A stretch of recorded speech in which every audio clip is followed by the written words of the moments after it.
मुस्लिम मरिएगा, हिंदू मियाँ करिएगा तो मरिएगा, 500 टका लीजिएगा तो मरिएगा, खूब गोदना से गोदा लीजिए, मोदी मोदी लालू बालू नीतीश हुतीश, मरिए। फॉर्न देखिए, खेसारी का गीत सुनिए,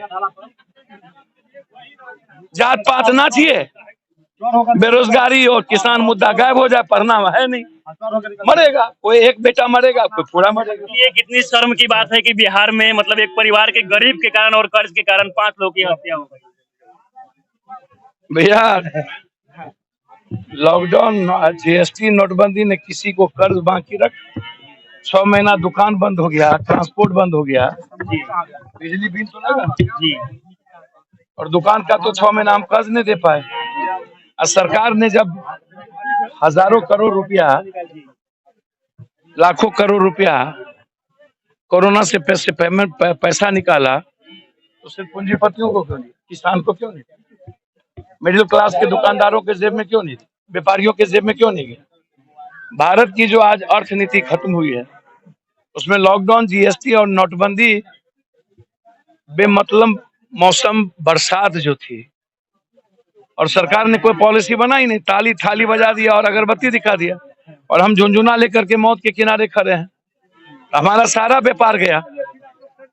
राशन कार्ड अच्छा, अगर देखा जाए तो इस देश में सर जातीय जनगणना के लिए जो है करोड़ रुपए खर्च किए जा रहे हैं, लेकिन गरीबी के कारण 3 लोगों की मौतें हो गई है। भैया दुनिया की सबसे ज्यादा गरीब इंडिया, और इंडिया में सबसे ज्यादा गरीबी बिहार।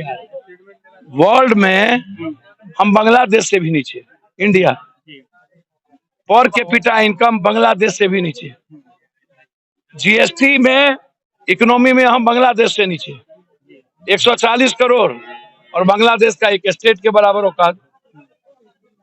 तो जब बाजार कोलैप्स कर जाएगा और किसान और मजदूरों के जेब में पैसा नहीं रहेगा तो बाजार चलेगा कैसे।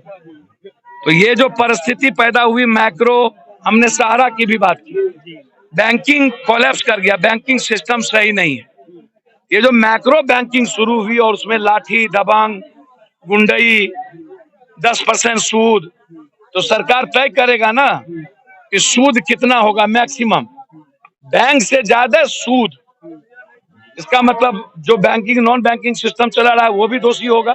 सरकार, एक पॉलिसी है सरकार की, जब आप बीमा योजना से लेकर के जब आप सदन में संसद में आप बिल पेश करते हैं, तो जब आप राइट देते हैं प्राइवेट नॉन बैंकिंग सिस्टम चलाने के लिए, तो उस पर आप ब्याज को आप एक मापदंड देते हैं।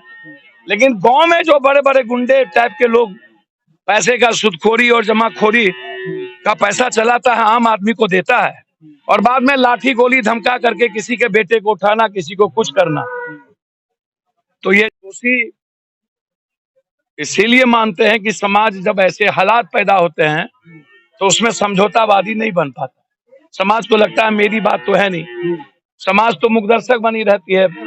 हम अभी तक मुख्यमंत्री जी ट्वीट नहीं किए, क्या आपको लगता है कि इस परिवार को मुआवजा मिलेगा? सर इस परिवार को क्या मिलेगा, कौन नहीं देगा।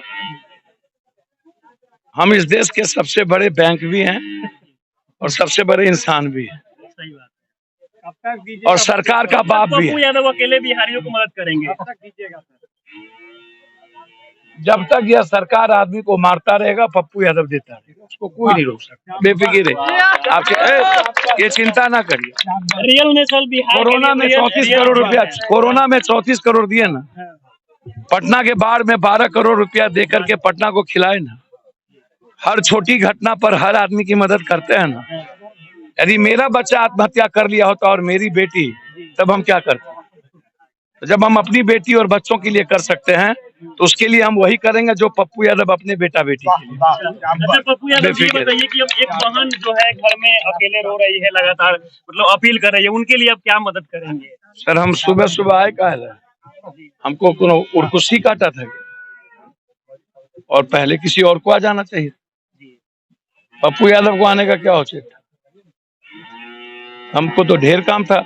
हमारी बीबी अभी राज्यसभा में बनी है, हमको जाते उनको माला चढ़ाने चले जाते हैं दिल्ली, छत्तीसगढ़ से बना, तो पप्पू यादव तो एक बेटी के लिए आया, बीबी के लिए तो गया नहीं। तो हम बीबी के लिए चले जाते हैं। रियल में पप्पू यादव अगर देखा जाए तो बिहारियों के लिए मसीहा है, क्योंकि अगर कुछ भी बिहार में होता है तो लगातार पप्पू यादव जो है लोगों के लिए सामने आते हैं, विरोध करते हैं कि सरकार को दोष देते हुए डायरेक्ट कहा उन्होंने, बैंकिंग सिस्टम की वजह से ये परिवार आज फांसी पर लटक गया, बैंकिंग सिस्टम की वजह से। और सरकार पर भी एफआईआर होनी चाहिए, क्योंकि सरकार की कमी की वजह से आज ये परिवार, पूरा का पूरा परिवार फांसी पर लटक गया।